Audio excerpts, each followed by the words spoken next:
Chapter 3 The Sailing of the King. What made Scrubs look so dingy, and Jill too, if she could only have seen herself, was the splendor of their surroundings. I'd better describe them at once. Through a cleft in those mountains, which Jill had seen far inland as she approached the land, the sunset light was pouring over a level lawn. On the far side of the lawn, its weather vanes glittering in the light, rose a many-towered and many-turreted castle, the most beautiful castle Jill had ever seen. On the near side was a quay of white marble, and, moored to this, the ship, a tall ship with high forecastle and high poop, gilded and crimson, with a great flag at the masthead, and many banners waving from the decks, and a row of shields, bright as silver, along the bulwarks.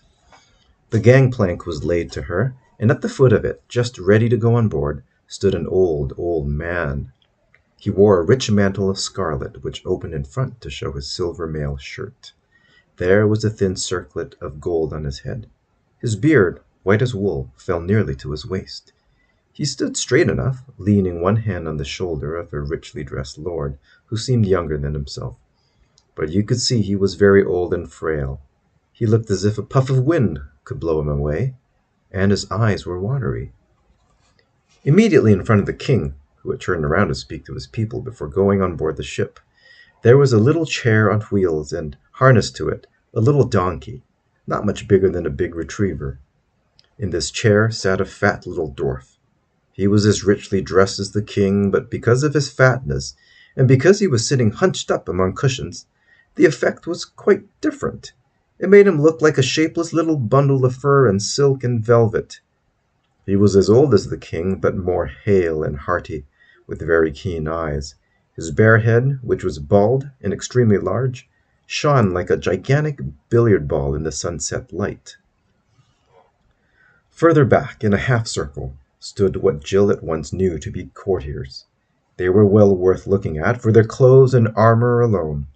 As far as that went, they looked more like a flower bed than a crowd. But what really made Jill open her eyes and mouth as wide as they would go was the people themselves, if people was the right word. For only about 1 in every 5 was human. The rest were things you never see in our world: fauns, satyrs, centaurs. Jill could give a name to these, for she had seen pictures of them. Dwarfs, too. And there were a lot of animals she knew as well: bears, badgers, moles, leopards, mice, and various birds. But then they were so very different from the animals which one called by the same names in England. Some of them were much bigger. The mice, for instance, stood on their hind legs and were over 2 feet high. But quite apart from that, they all looked different. You could see by the expression in their faces that they could talk and think just as well as you could. Golly, thought Jill, so it's true after all. But next moment she added, I wonder, are they friendly? For she had just noticed on the outskirts of the crowd 1 or 2 giants and some people whom she couldn't give a name to at all. At that moment, Aslan and the signs rushed back into her mind. She had forgotten all about them for the last half hour. Scrap, she whispered, grabbing his hand. Scrap, quick! Do you see anyone you know? So you've turned up again, have you? Said Scrub disagreeably, for which he had some reason. Well, keep quiet, can't you? I want to listen. Don't be a fool, said Jill. There isn't a moment to lose. Don't you see some old friend here? Because you've got to go and speak to him at once. What are you talking about? Said Scrub. It's Aslan, the lion, says you've got to, said Jill despairingly. I've seen him. Oh, you have you? What did he say? He said the very first person you saw in Narnia would be an old friend, and you'd got to speak to him at once. Well, there's nobody here I've ever seen in my life before. And anyway, I don't know whether this is Narnia. Thought you said you'd been here before, said Jill. Well, you thought wrong then. Well, I like that. You told me... For heaven's sake, dry up and let's hear what they're saying. The king was speaking to the dwarf, but Jill couldn't hear what he said.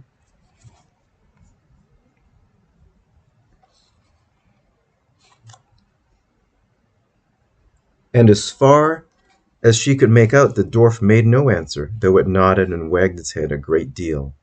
Then the king raised his voice and addressed the whole court, but his voice was so old and cracked that she could understand very little of his speech, especially since it was all about people and places she had never heard of.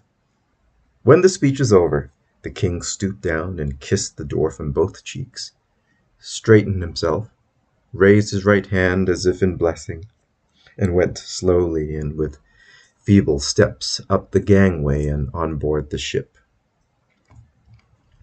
The courtiers appeared to be greatly moved by this departure.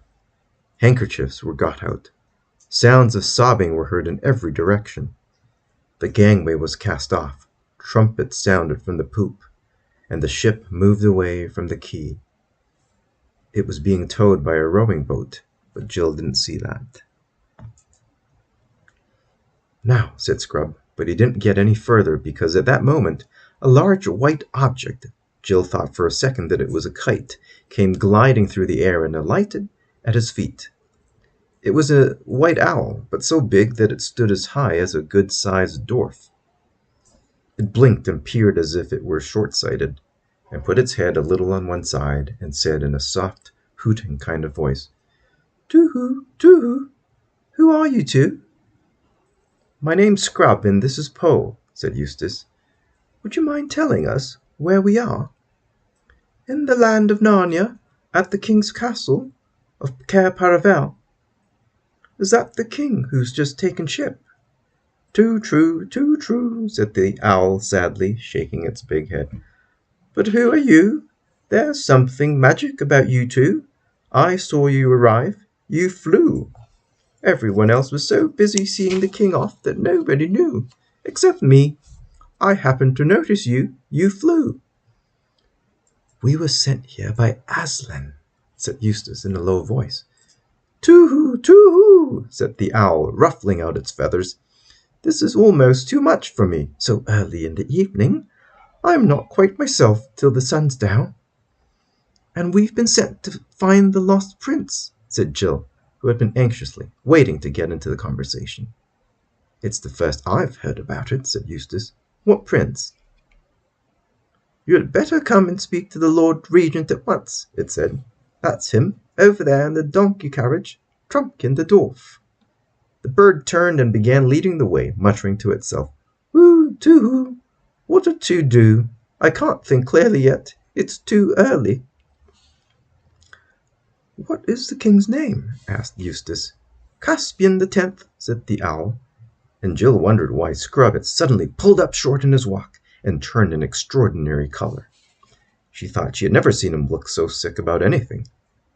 But before she had time to ask any questions, they had reached the dwarf, who was just gathering up the reins of his donkey and preparing to drive back to the castle.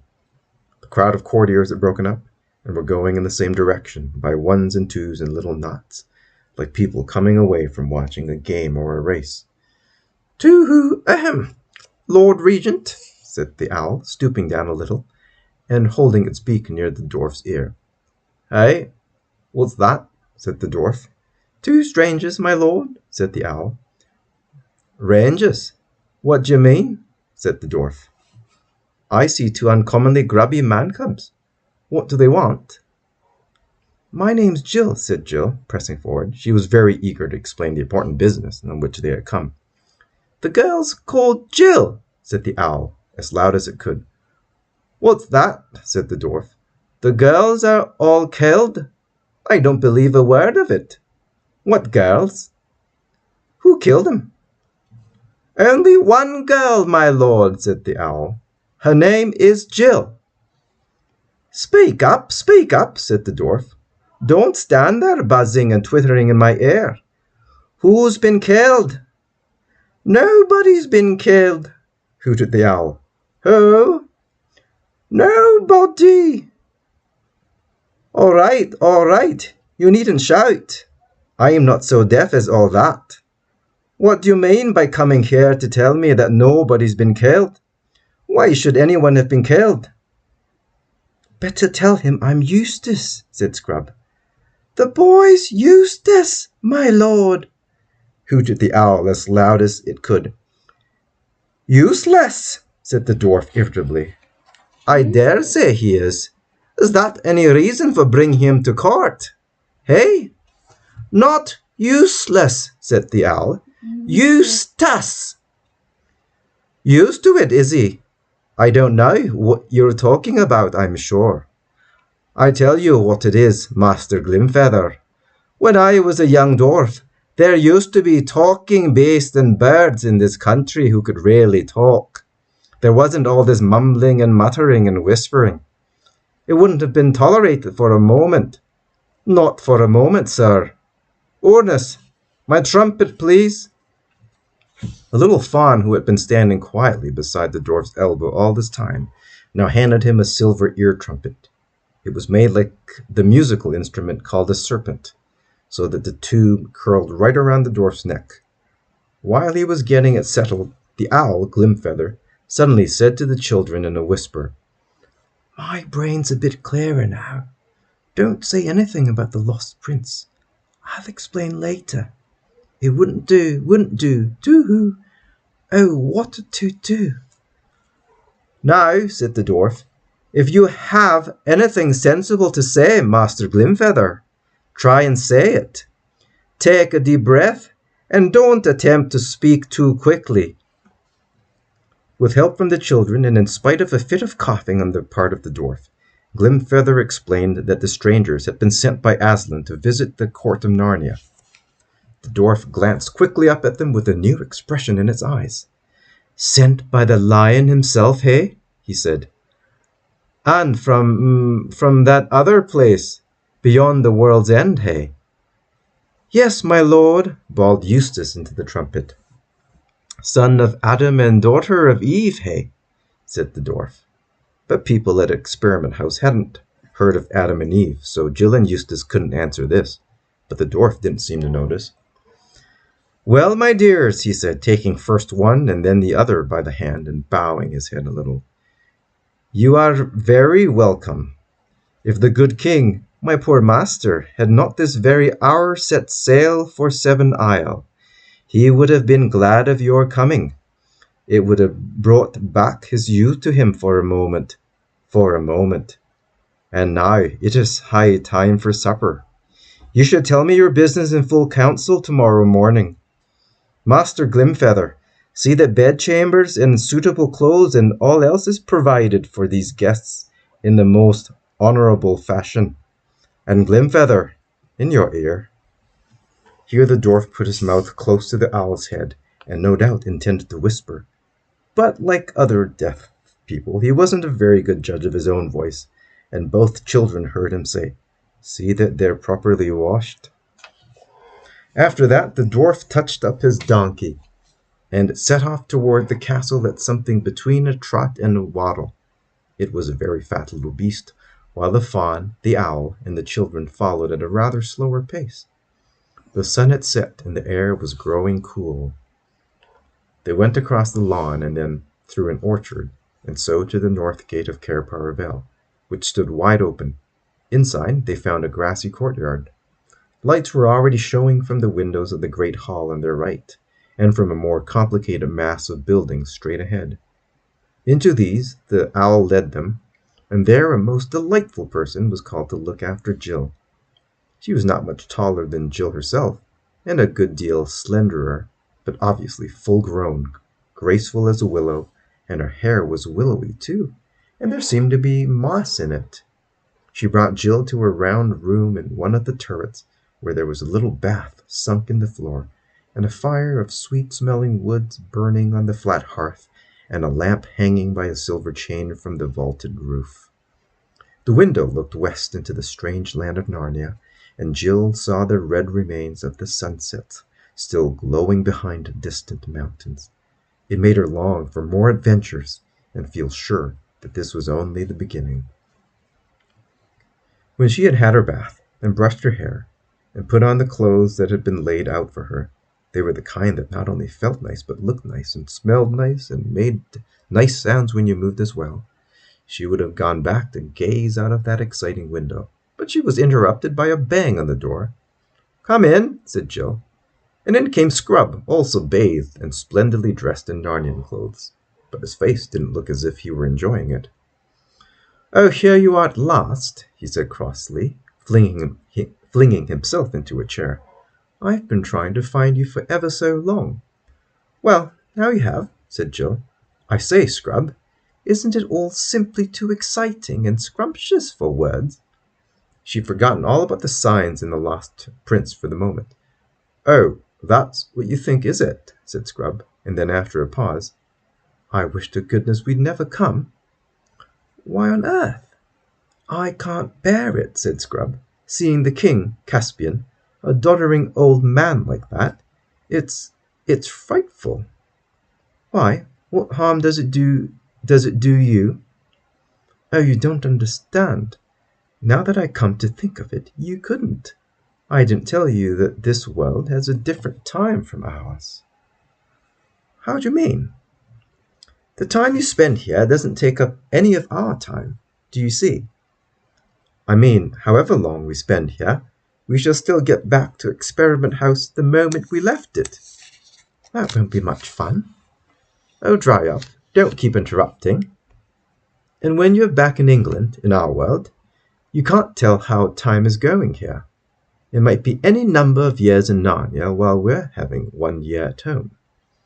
The Pevensies explained it all to me, but like a fool I forgot about it.